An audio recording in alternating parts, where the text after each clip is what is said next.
Bom dia, segundo ano! Vamos começar aqui a nossa aula de história de hoje, das 10h20. Hoje eu preparei para vocês um mapa mental sobre a Revolução Russa. Então, nós vamos encerrando aqui a nossa apostila número 3 e o nosso ano de 2020 com esse mapa mental. Então, vamos começar. Eu vou colocar aqui para vocês o nosso título, para que vocês possam colocar aí no caderno. Estamos aí na nossa aula 68 e bora lá fazer um apanhado aí do que nós revisamos de Revolução Russa. Bora lá! Eu vou começar então, pessoal, pelo contexto, né? Contexto da Revolução Russa. Então, nós temos aí uma Rússia, nesse momento de 1900, né? Uma Rússia com governo imperial, que a gente vai chamar aí de czarismo. Então, a Rússia, ela é czarista nesse momento. E a Rússia, ela apresenta uma série de atrasos, né? Então, nós temos atrasos nos 3 grandes pilares dessa sociedade. Um atraso econômico muito grande, já que a industrialização russa é muito pouca. Um atraso político muito grande, principalmente com relação aos países que a cercam, os países europeus, que já passaram dessa questão imperial. Então, muitos são repúblicas, outros são monarquias parlamentares, e a Rússia ainda continua aí com o absolutismo. Nós temos um atraso social muito grande na Rússia. Não existe praticamente direitos nenhuns aos seus cidadãos, nada que possa favorecê-los enquanto cidadãos russos, né? Portanto, a gente pode dizer que a Rússia, ela mantém características feudais. 80% da sua população está concentrada no campo, e a sua economia gira em torno aí da agricultura, que também sofre com o atraso industrial, já que as técnicas de plantio são extremamente arcaicas e a produção acaba sendo não suficiente para alimentar toda a população russa como se devia, né? Então, nós temos um cenário já bem propício a esse tipo de revolução. O que acontece é que nós temos aí no governo, nesse momento, o czar Nicolau II. E o czar Nicolau II, ele tenta manter as rédeas dessa nação, assim como seu pai fazia, mantendo o czarismo. Mas isso não significa que não havia o nascimento ou a divisão política. Na verdade, ele existia sim. Nós temos 3 grandes partidos na Rússia, que são os partidos de oposição ao próprio regime czarista. Nós temos lá o Partido Katete, que é um partido que é a democracia na Rússia, né? A burguesia liberal que faz parte desse partido. Eles são constitucionalistas democratas. Eles querem a implantação de uma democracia burguesa, né? Similar ao que seria aí, bem parecido com a monarquia parlamentar inglesa. Temos o Partido Socialista Revolucionário, que é um partido que defende a implantação do socialismo, assim como o próximo partido, só que eles defendiam uma aliança com os cadetes, ou seja, eles queriam uma aliança com o partido acima, né, com a burguesia liberal, para que assim eles conseguissem derrubar o absolutismo. E o partido que mais nos interessa nesse momento é o Partido Operário Social Democrata, que é o partido da onde vai derivar ali os mencheviques e os bolcheviques. É interessante pensar e lembrar que o Partido Operário Nacional Democrata, POSD, eles tentam ali seguir as ideias do socialismo científico do Karl Marx e do Friedrich Engels, e defendem a colocação de uma ditadura, de uma revolução, na verdade, proletária, né? E dentro desse partido a gente tem uma divisão bem clara. Nós temos ali os mencheviques e temos também os bolcheviques. Os mencheviques, eles são a minoria no partido e eles defendem que essa transição para uma revolução proletária e assim a instituição do feudalismo deve ser lenta e gradual. Já os bolcheviques, da onde vão surgir os nomes mais famosos, né, Lenin e Trotsky, eles são mais radicais, né, e são a maioria, e eles pedem para uma transição bem rápida, algo bem brusco, né. Infelizmente, nenhum dos dois partidos vai conseguir colocar de fato as suas ideias em prática, né? Vocês vão ver aqui que conforme a gente vai tendo os passos da revolução, né? A primeira fase e a segunda fase, no fundo a gente teve uma mistura das duas coisas, né? Uma transição lenta e uma transição rápida ao mesmo tempo. Então vamos lá. Tudo acontece pela primeira vez, essa manifestação, em 1905. O que acontece é que a Rússia ela entra numa guerra contra o Japão, que é a Guerra Russo-Japonesa, porque o Japão nesse momento ele está tomando caminhos imperialistas, né? E ele vê na Rússia uma boa chance ali de conquistar o território da Coreia, que a Rússia também queria. Só que essa guerra teve um fim trágico para os russos. Eles perderam essa guerra contra o Japão, que tinha praticamente acabado de abrir os seus portos novamente para a Europa. E essa derrota vai fazer com que a população russa comece a se manifestar. Por quê? Porque essa manifestação, embora pacífica, ela queria fazer com que o czar enxergasse as condições ruins na qual a população vivia, já que quando a Rússia entrava numa guerra, todo o esforço de produção era voltado para ela. E isso fazia com que a situação da população russa se agravasse ainda mais. O que acontece é que a gente tem um episódio aí chamado de Domingo Sangrento, já que o czar não estava presente nesse momento na cidade de São Petersburgo, a polícia local achou por bem atirar nessa população, né? E aí essa população acabou sendo dizimada nesse episódio que ficou conhecido como Domingo Sangrento. O que acontece então é que esse episódio vai começar a ser chamado na história de o ensaio geral, porque foi a primeira vez que a população russa começou a se manifestar em prol aí de mudanças, né, da situação russa. Em contrapartida, para tentar acalmar os ânimos, né, e uma característica bem forte dessa revolução, dessa manifestação de 1905, é o surgimento dos sovietes. Os sovietes, como nós vimos, vão ser conselhos populares, cada cidade vai ter o seu, e os sovietes vão ser praticamente dominados pelos revolucionários do nosso último partido, POSD. E dentro dos sovietes vão nascer ali os grandes nomes, né? Inclusive o Trotsky, o Leon Trotsky, que vai ser o presidente do soviete de São Petersburgo. E ele vai continuar assim, o líder de São Petersburgo, até a tomada do poder por Stalin. Bom, o que acontece é que a criação desses sovietes, na verdade, ajudou o czar a ganhar tempo, né? E também simulou aí, né, uma aceitação do czar a essas reivindicações que haviam chego.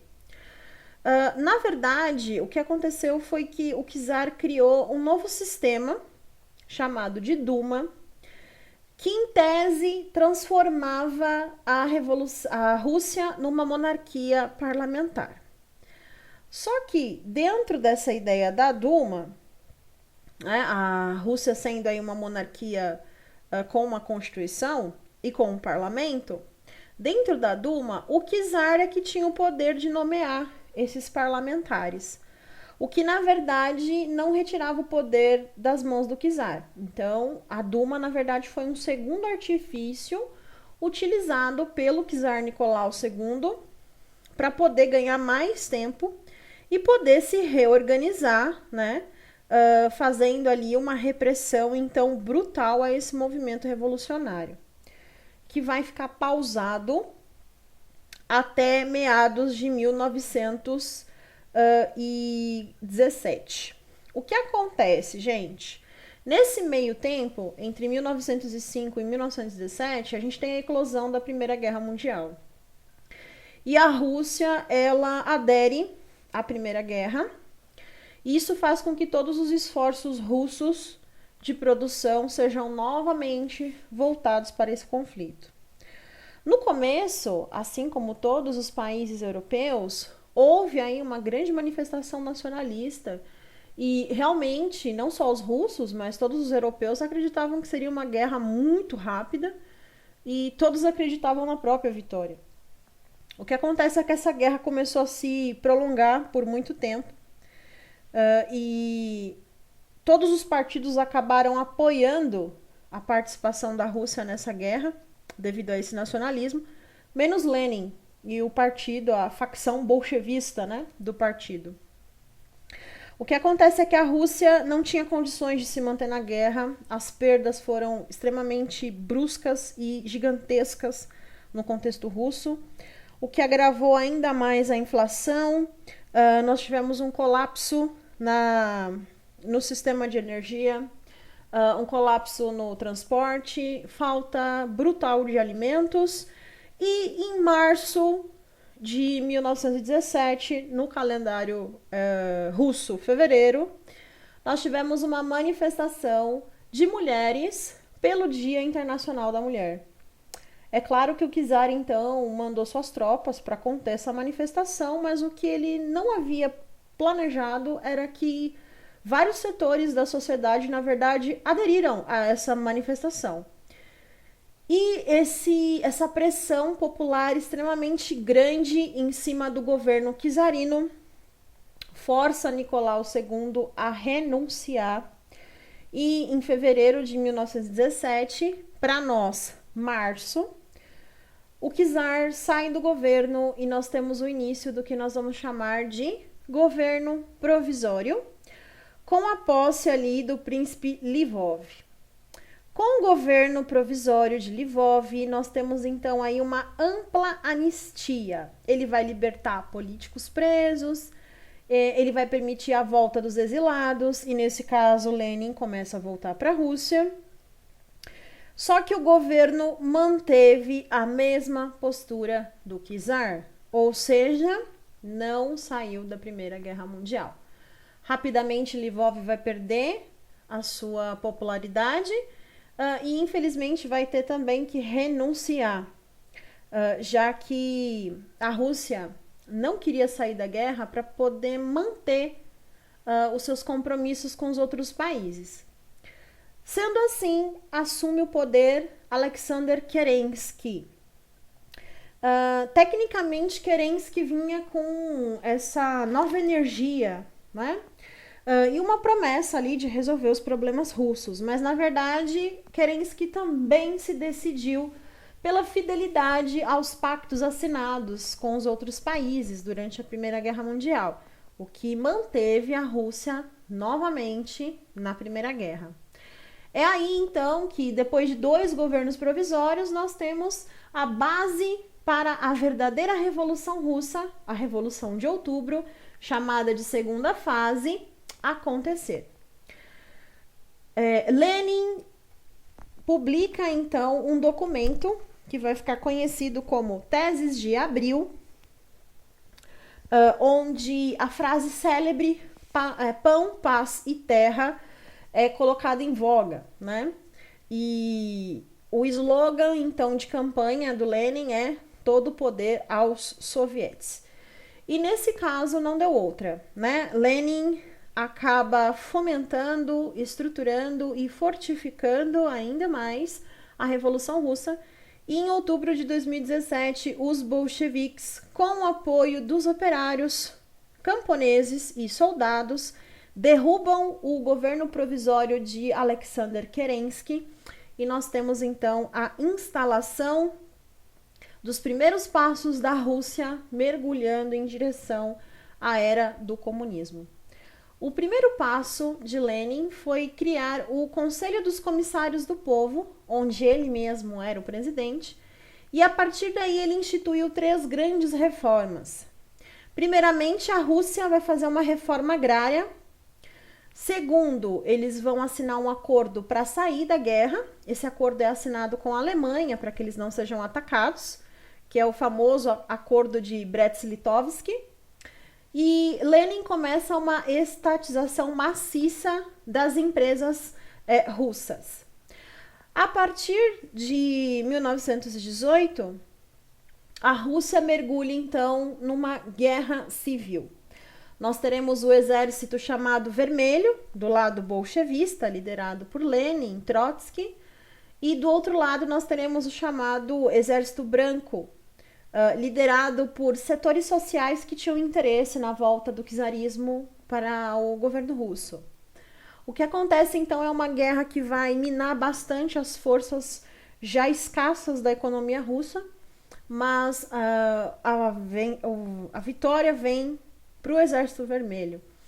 Então nós temos o que Lenin vai chamar de comunismo de guerra, que é o momento em que a nacionalização dos bancos, a nacionalização do comércio exterior e a indústria de fábricas, indústria fábril ou fabril, né, vão começar a trabalhar em prol dessa guerra. É então que Lenin entende, já ali em 1921, quando a guerra civil realmente acaba, que nós temos um saldo de mortos aí de 9 milhões, que a Rússia necessita se reerguer economicamente.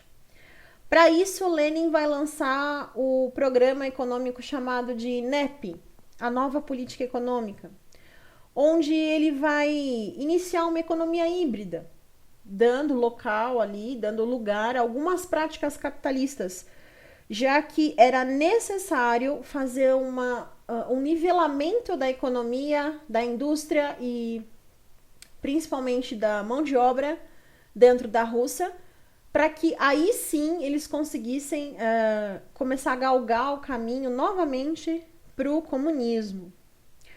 O que acontece é que Lenin vai chegar até aqui, também vai começar e materializar a União das Repúblicas Socialistas Soviéticas, que vai durar de 22 a 91, e também vai mudar e adotar o estandarte vermelho característico da União Soviética, né, com a foice e o martelo. Mas Lenin vem a falecer 2 anos depois, em 1924, e assim a gente põe um ponto final ao governo leninista e abrimos as portas, então, para o governo de Stalin. É interessante lembrar que houve uma briga bem ferrenha entre Trotsky e entre Stalin pelo governo da então União Soviética. O que acontece é que as ideias de Lenin, muito mais radicais, agradaram muito mais do que as ideias mais científicas e mais atreladas ao pensamento marxista de Trotsky. Trotsky, então, perde e se vê totalmente empurrado para o exílio.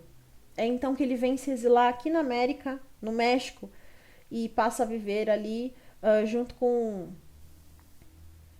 outras pessoas, incluindo uma pessoa bem famosa, uma artista bem famosa, da qual a gente já falou nas nossas aulas, Frida Kahlo.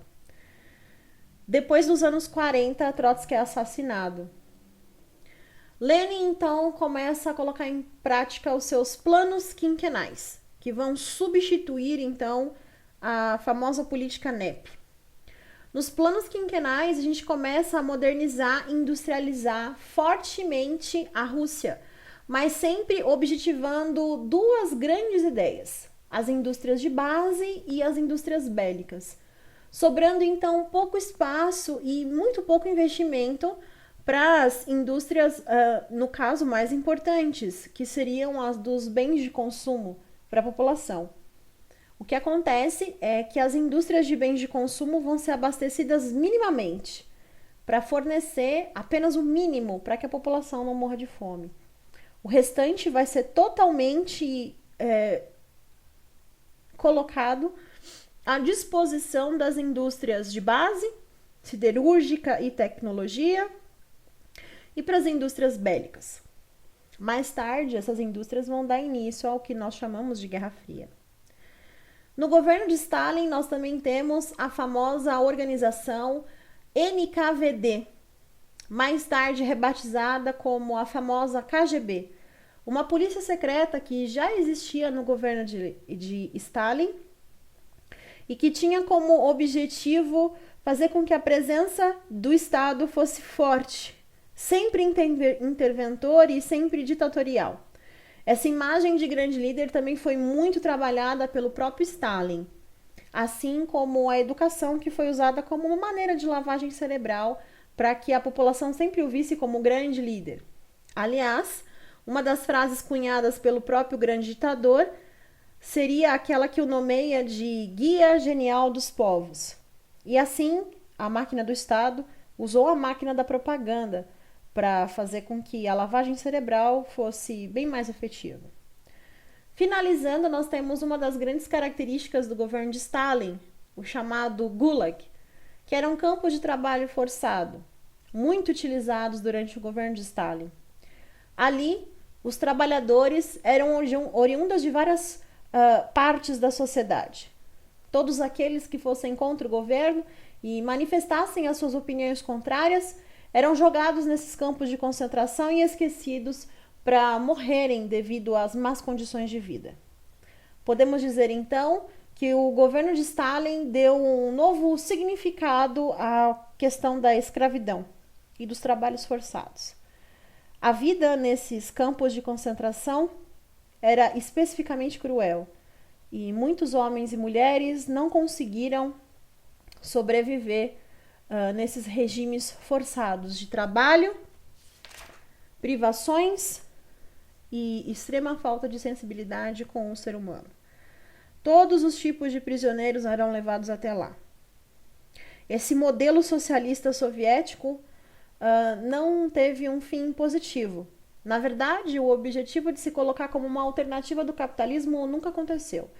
Ele não conseguiu se efetivar na União Soviética, não conseguiu vencer a Guerra Fria e, portanto, não conseguiu se colocar como uma alternativa para o capitalismo. O que aconteceu foi que o socialismo foi então chamado de marxismo vulgar pelos conhecedores da teoria de Marx e de Friedrich Engels, já que tanto Lenin quanto Stalin não fizeram uso de toda a teoria na íntegra e manipularam todas as frases e ideias ao seu bel prazer, fazendo então do socialismo russo um socialismo soviético. Outras características que deixam o governo de Stalin extremamente evidente na história é principalmente a questão da ditadura instituída por ele, do culto à personalidade, da burocratização do aparelho estatal, da intensa propaganda estatal a fim de incentivar o patriotismo, a centralização do poder, a militarização da sociedade, a coletivização obrigatória dos meios de produção e, é claro, a intensa pressão e repressão aos dissidentes políticos e ideológicos. Pessoal, vamos ficando por aqui, então. Eu espero que vocês tenham gostado desse nosso mapa mental sobre a Revolução Russa. É claro que se vocês tiverem aí alguma dúvida sobre esse tema, vocês podem entrar em contato aqui comigo a hora que vocês precisarem. Também desejo a vocês um bom final de ano. Descansem bastante para que a gente possa retomar no ano que vem com força total, para que vocês façam um terceiro ano de excelência, assim como vocês fizeram o segundo.